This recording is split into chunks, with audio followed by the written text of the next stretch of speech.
Sometimes, what you hear and then what you see, it makes it all come together. This is my friend Anthony. Welcome. I'm gonna just stay here for a few minutes. I'm gonna stay here for a few minutes and talk to Anthony, and want you to hear his story. Now, Anthony owns. He's got a mic there. Anthony owns a Chinese restaurant, probably best one I've eaten in town, over off of Independence Boulevard across from CarMax. How'd you get here tonight? Did you ride the bus? Drove down here. You drove? You got your own car? Yes. What'd you drive? Mercedes. Oh, you have a Mercedes. Now, where do you live? I live in Ballantyne Country Club. You live in Ballantyne. Do you have an apartment there? A house. A house? You must have come from a wealthy family. No. Huh? No. No? I wasn't of the boat people.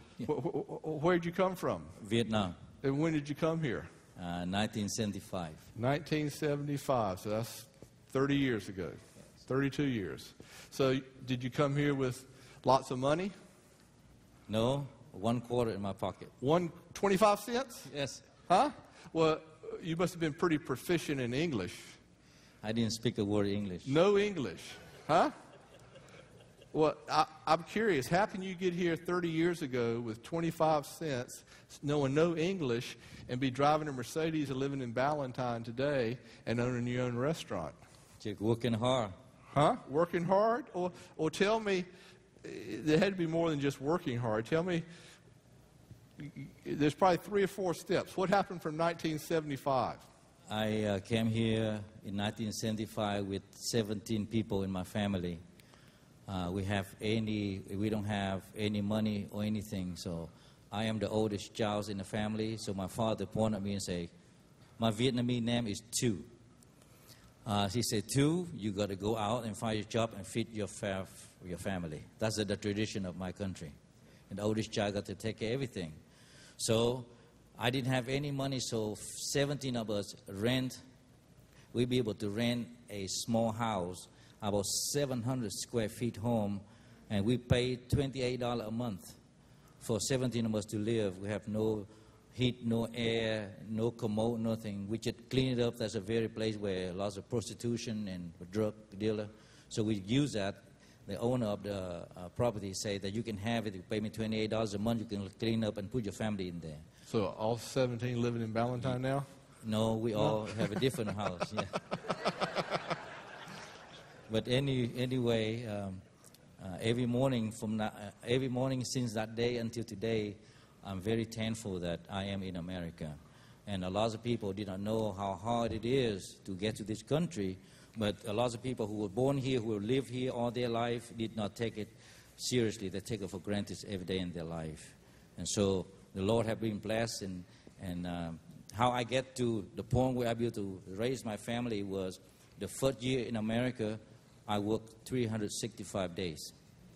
The second year, I worked 500 days. And the third year in America, I worked 700-800 days. We mean I worked 3 shifts, The first year I worked first shift and second shift, and then I asked for more shift. And the managers keep saying... Where were you working? I work as a janitorial man for the Union Bleachery cotton mill. And I also clean trash up and clean up 3 McDonald's at night. Yeah. So you told me, I think at first you worked in the textile mill, and the person who was supposed to clean it sometimes wouldn't show up. So you'd ask after you got off your shift, could you clean the place? And you cleaned it better than the other person, so they gave you that job. Yeah, I get the first year when I came, they gave me the job to clean about first floor. And then the other person, sometimes they come to work and sometimes they don't.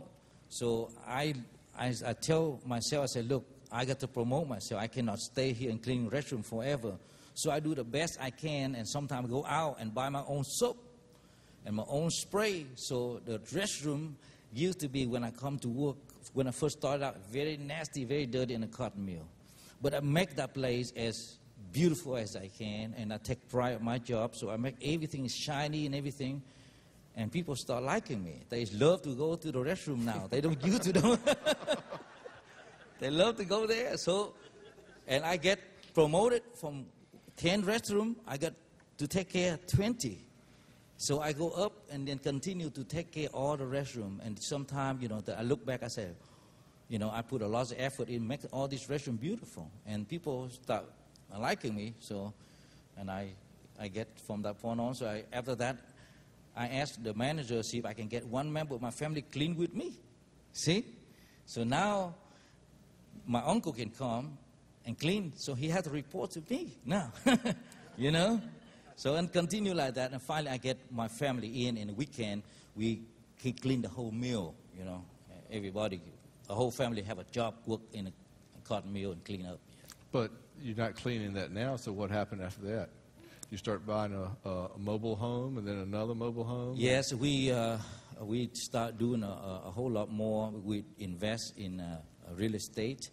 I start out with one single home, and we have about 10 houses right now, so my father can live on those houses, income, and we buy a mobile home park now. I have a 129 lot mobile home subdivision, yes. So you came here 30 years ago with 25 cents in your pocket, couldn't speak English, and 30 years later, you got a 150 lot mobile home park, other real estate, living in Ballantyne, owning your own Chinese restaurant. Hey, it's not that hard to do. I guess it is hard. It takes a lot of hard work. But if you have a vision for what you want to accomplish in life, America is the greatest place to put it to work. And what he's saying is those of us who are kind of born here and known it, we sometimes take it for granted. But how old are you now? I'm 50 years old. 50 years old. So he came here when he was 18. So those of you who are 20, 25, 30, again, without a vision, people perish. Go back home tonight. I know we did that study a couple weeks ago about doing a balance sheet. Say, this is where I am.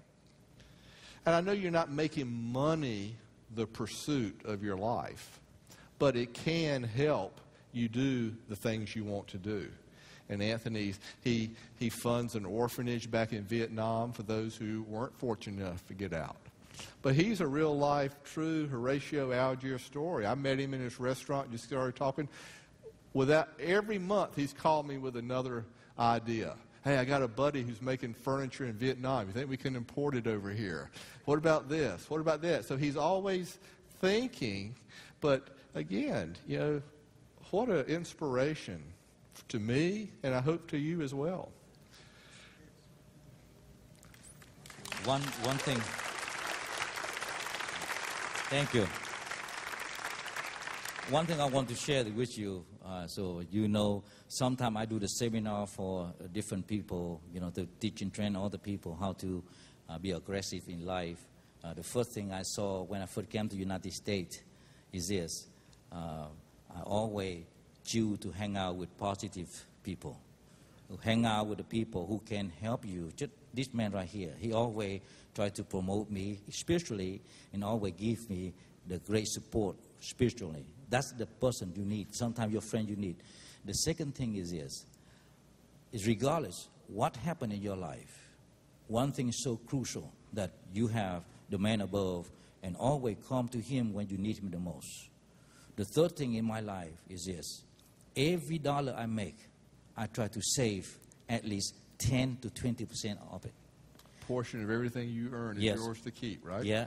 Sometimes I try to teach my son, my friend, sometimes they use credit card too much. If you don't have the cash in hand, just don't use that credit card, because that obligates you for the debt in the long term. So every dollar you make, if you have to go to work just like I did for the first 10 years in America, I never stepped in a restaurant. Never. Because we couldn't afford it. But every penny I make, my mama, my dad, my brother, and everybody, we work together as a team. Can I tell one small story? Sure. I came home one day, and I say to my mom and dad, I say, Mom and Dad, look at what happened here. We come to this country here to asking for the opportunity to achieve our own destiny. So my mama said, no, don't worry about it. The church already bring us the support. I said, what kind of support, Mama? He said, they give us food stamp now.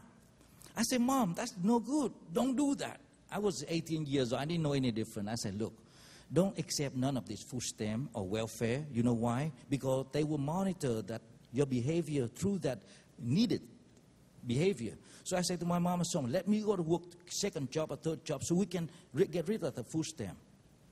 And I said to my mom, I said, Mom, don't do that. And my mama said, what's your solution?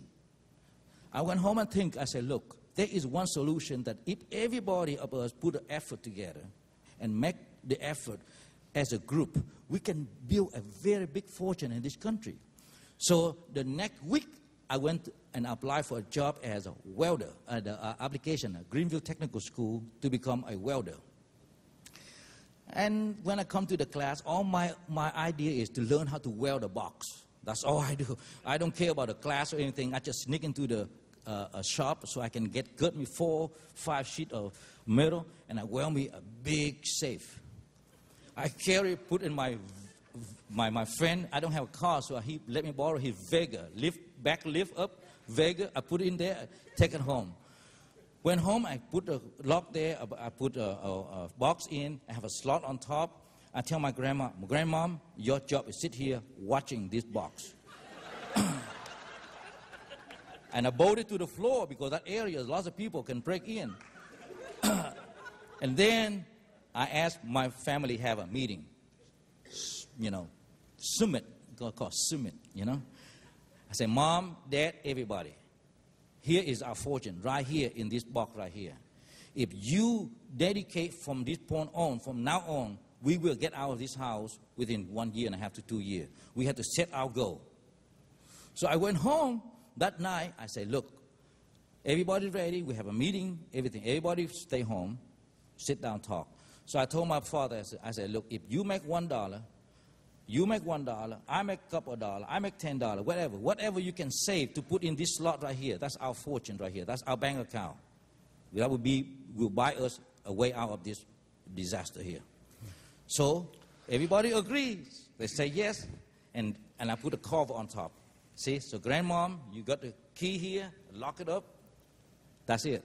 Nobody can open it. You know what happened? 2 years later, Christmas Day, after we finished cleaning the cotton mill and went to church, come home, we eat dinner and we cut that box out. You know how much in there? That's worth almost 30 years ago. $32,000 in that safe. You know what? We take the first $12,000, bought my mom and dad a brand new home. And you start from that point on, You see the effort of family put together, husband and wife. We have to team up toward that direction and work together as a team, because whatever you dedicate from this point on of your life can determine how your future will look like 4 years, 3 years, 10 years from now. I'm a very goal-oriented person. If you guys sometimes want to sit with me and set goal, I will help you set that goal. Because I can help you to get to the next level of your finance, just like Mr. Graham said. Because you can do that. You can determine from that point on. And then when you determine like that, guess what happens? It will happen, regardless you want or you don't want. So he's a living example. $1, huh? Started with $1. Now he's driving a nice box that's welded together, huh? Any questions for either one of us? Well, we're going to hang around. Welcome to come up. And what's your last name? Wynn. Anthony Wynn. Very good. Well, thank you very much.